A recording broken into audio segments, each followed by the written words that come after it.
Today in this video, I'm going to try out this new thing where I tell you what's going to happen in the video before it starts.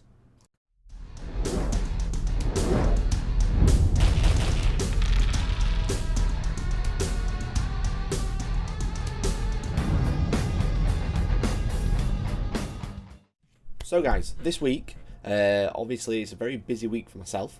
I have got a couple of things to finish painting for a small tournament known as No Retreat, hosted by SN Battle Reports. So I'll be doing a couple of streams this week, probably one tonight. This video is hopefully going to be going up on Tuesday the 19th, which is today. And then we'll be streaming tonight, Wednesday, doing hobby streams, and then hopefully I'll be ready to go. I'll be flying out Thursday night, going on Thursday night, flying out Friday morning, and then coming back Monday. So obviously I'm from the UK, and No Retreat is set in Gibraltar, which is obviously the bottom of Spain. It is hosted by some guys known as SN Battle Reports. You may have heard of them. They are, let's look at the official description. SN Battle Reports are a group of guys with a passion for narrative style gameplay, beautifully painted models and terrain, and having fun with like-minded folk. We started this perilous path in 2014, hope to be producing high-end 40k and 30k battle reps for millennia to come. So obviously they are guys who produce battle reports for Facebook, and they kind of like write them, host them on their website, and they're really nice guys. They're really cool. The armies they use look fantastic. The boards are probably the best boards I've ever seen. So I can't wait to go and check them out and play on them. So this is No Retreat. It's set in Gibraltar. It's a weekend event, 2 days. So it's kind of, well, it's a 2-day gaming event, but it's a 4-day event altogether. So you kind of get invited to go on the Friday, where it's kind of like drinks, introductions, meet everyone who's playing. Then you have the gaming on the Saturday and Sunday. You have 5 games, so 3 on Saturday, 2 on Sunday, and then on the Monday it's kind of like goodbyes, and then that's when you kind of fly out. So obviously I applied for that place. You have to send in pictures of your models and apply for it, and I sent them in March, I believe, and then in May I ended up did a live stream, and they kind of called my name out, and I was a bit like, ooh. So pretty stoked, pretty chuffed. I can't wait to go. I've been constantly streaming and painting with this like hobby journey, because I kind of had an idea of what army I wanted to take, but I didn't want to take the current army I was using.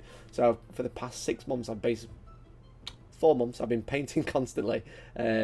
So here's the army I'm taking. Here's a bit of a showcase, and let's run through it.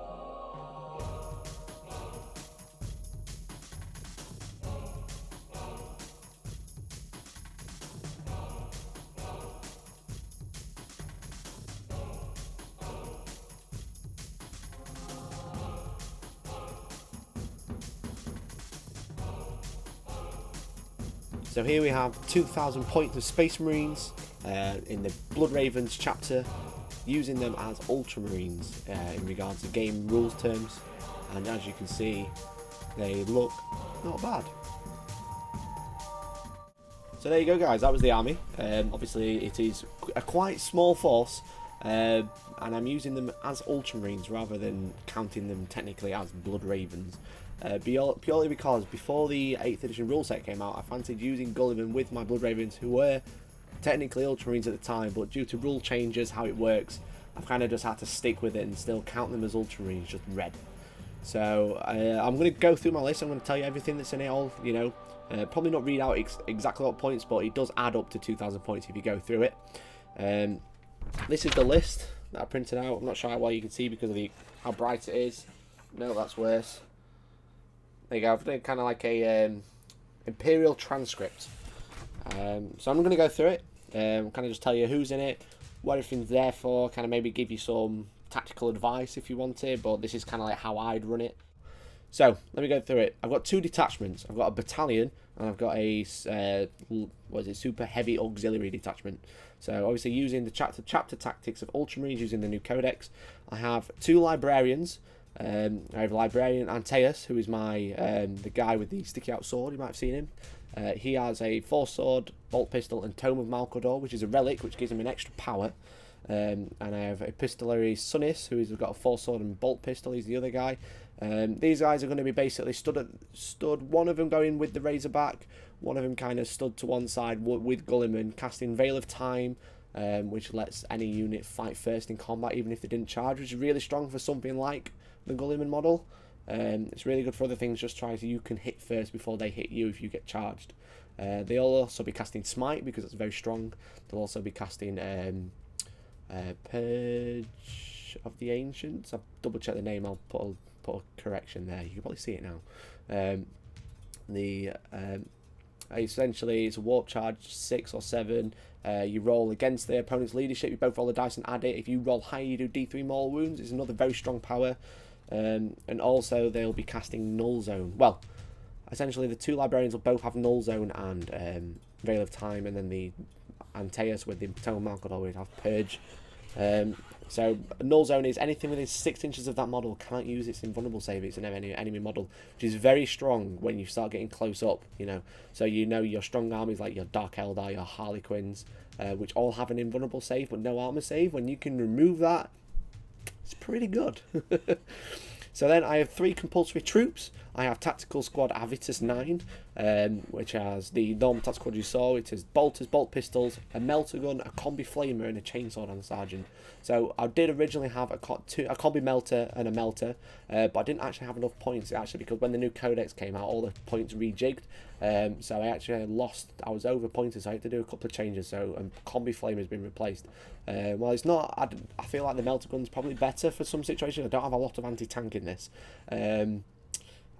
Points, I guess. It's going to be slow, so probably spending the points elsewhere is probably better. Then I have Scout Squad Ilias, which is just bolters, bolt pistols, and then chainsaw on the sergeant. Which is kind of like, I'll be honest, it's a bit of a compulsory tax. That's the only reason I've taken them, is because I have to. If I didn't have to, I would have spent the points elsewhere. And then I have Scout Squad Mahal, the sniper infiltrators. Again, sniper rifles, bolt pistols, camo cloaks, and chainsaw on the sergeant. These are really good for kind of staying back, picking out characters if you need to, but also if they're close to Gulliman with the reroll, because any snipers on a wound of a 6 do a mortal wound plus normal damage. They're actually really, really good at hitting tanks. When you're wounded on 6s and re-rolling, you can actually got probably more chance of rolling a couple of 6s than you are rolling like 4 and above and doing more damage. You're more likely to cause maybe 2 mortal wounds and then 2 armor saves, rather than against a normal character you might cause 2 wounds and then they get 2 armor saves. So you can kind of actually do, it sounds daft, but with sniper rifles you can do quite a lot of damage against vehicles. If you watched our last battle report, the sniper rifles alone did 11 wounds to an Imperial Knight. So for a squad that costs 90 points to do nearly half wounds to a 300-400 point model, it's pretty insane. But yeah, then I have an Apothecary, Galen the Healer. He's a bolt pistol with chainsword. He's there to kind of back up any squads that are taking hits. So there's obviously Centurions. They can be healed by the Apothecary. The Librarians can. So can all the tactical and scout squads. It can kind of bring units back up to full strength, or it can kind of heal extra wounds on. So for the Librarians, keep them alive. Then I have a Primaris Redemptor Dreadnought, who has 2 Storm Bolters, the Heavy Onslaught Gatling Cannon, Icarus Rocket Pod, and Onslaught Gatling Cannon. So this guy is he's a really cool model. He's quite expensive. He's 200 points for this. It does have a lot of firepower, but he's a very big target. I do love playing it. It's really fun. He has a lot of firepower if you don't get rid of him. But as soon as he starts taking a couple of hits, that's it. He's hitting on 4s. He's not hitting as much. I just really like this model. He's really cool. I enjoy using him. That's why I'm taking him, really. I've got a thing about big robots. You might see my old Imperial Knight army. Yeah, big robots are just cool. So that's why the reason I brought him. And then I have 3 heavy supports. I have Centurion Devastator Squad Tyrus with Grav Cannons, Grav Amps, and Hurricane Bolters. So Hurricane Bolters are kind of infamous at the minute because of how many shots they get, but each Centurion has 4 Grav Cannon shots and 6 or 12 Hurricane Bolter shots, which is, again, you're going to be walking these near Gulliman. They're re-rolling to hit, re-rolling to wound. They are doing a lot of damage with the bolters mainly. 36 shots, re-rolling everything, is not to be sniffed at. You could take down Imperial Knight with that many shots, just from bolters alone. The Grav Cannons doing D3 damage against anything with a 3+ save. Again, really good. They're ignoring all your armor saves, and they might have an invulnerable, but if you can get close enough with the Librarian and remove it, you're doing D3 damage, and they can't do anything about it. So again, I've been using these since last edition. They are quite expensive at 340 points nearly, but again, a solid unit. So I enjoy using them. They're tough to take down with a 2+ save and 3 wounds each, which is pretty nice. Then I have a Mortis Dreadnought with twin auto cannons. Again, a strong unit, a Dreadnought with It's 8 wounds, I think. Toughness 7, doesn't degrade as you take it down, so you have to kill it to make it stop shooting, rather than like the other Dreadnought where as he takes wounds he degrades. A strong unit. Autocannons are really good. You know, there's 8 autocannon shots there, all doing 2 damage apiece. Really good anti-tank weapon, and not massive, relying on D6 and stuff like that. So it was, I missed Hellblasters, Hate of Xenos, which is the plasma incinerators. Again, a fun unit. I wanted to bring some Primaris. I wanted a bit of a mixture rather than just bringing normal Space Marines. So I brought a mixture. I enjoy this unit. They look really cool. I've enjoyed doing the OSL. It's kind of taken away from my traditional painting of, you know, base, wash, highlight. It's kind of just like, yeah, here you go. Here's a nice lit up unit, and I think they look really cool. And then I have a flyer, a Stormhawk Interceptor. So a really cool looking flyer. I really enjoy using it. It has the Las Talon, which is the 2-shot Las cannon, the Skyhammer missile, which is the anti-air missiles, and the 2 assault cannons. So assault cannons have a lot of shots. Strength 6 -1, 12 shots. Well, there's 2, so there's 2 shots of 6, which is really good. And then we have dedicated transport for the tactical squad, more than likely, which has got the Stormbolt and 20 assault cannon. Again, lots of shots, really good, really fast little unit. If it doesn't get taken down, it can go and grab you an objective. You can get that tactical squad right in there to get objective secured. So again, good unit, only 100 points. And then that is the battalion. And then the last one, the super heavy auxiliary, is the Lord of War. It is Archie Ghost the First, or Rabute's right hand. So this is my count as Rabute Gilliman. Gilliman's good. Everyone knows that. It's 360 points, and he makes your army better. He just lets everyone re-roll everything, hit and wound all the time. It's just really, it's really strong. I can see him getting nerfed quite quickly. You know, when the chapter approved comes out and potentially updated points for all the units. I can see that. I can see him getting nerfed. So I'm going to enjoy using him when I can, and maybe I'll be able to replace him with my own chapter master, Gabriel Angelos, and not actually have to use him. So I started painting this guy at the end of 7th edition because I enjoyed using him, and then he got better. So there you have it, guys. That was my army, and yeah, I'm really excited. I can't wait to go. I'm going to be doing as many updates, like live videos, pictures, all I can on my social media, so Instagram, Facebook. So I hope you enjoyed hearing about this.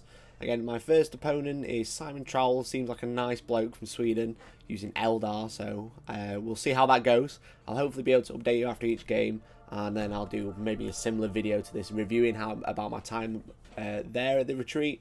So yeah, let's see how we get on. We've got a couple of streams to get finished. We're gonna paint our asses off. We're gonna fly out. Well, let's see how it goes. So if you enjoyed this video, do like and subscribe, comment what you liked about it, tell me if you hate it, if you don't want me to do a video like this ever again, tell me, and tell me why, because then I can just improve. That's the main thing. So thank you guys for watching. I've been Hellstorm Mikey, you've been fantastic, and hopefully I'll catch you in the next one. See you later, guys.